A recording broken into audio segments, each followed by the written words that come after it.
Good evening everyone, आप देख रहे हैं द मजेदार शो। मजे मजे मजेदार मजेदार मजेदार।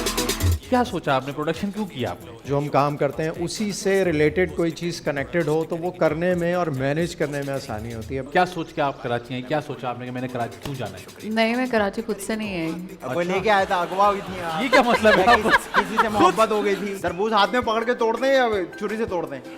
तोड़ते नहीं है, काटते हैं उसको यार। बताइए क्या मुश्किलात आपको लगती है सामने आएंगी नकली बालों में? हाथ फंस हाँ, हाथ फंस जाएगा। फंस जाएगा।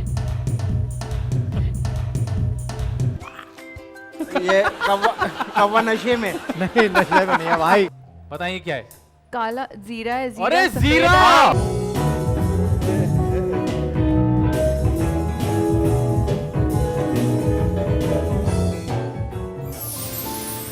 देखिए दी मजेदार शो जुमा और हफ्ते की रात 9 बजे सिर्फ टीवी 1 पर। आपसे रिश्ता है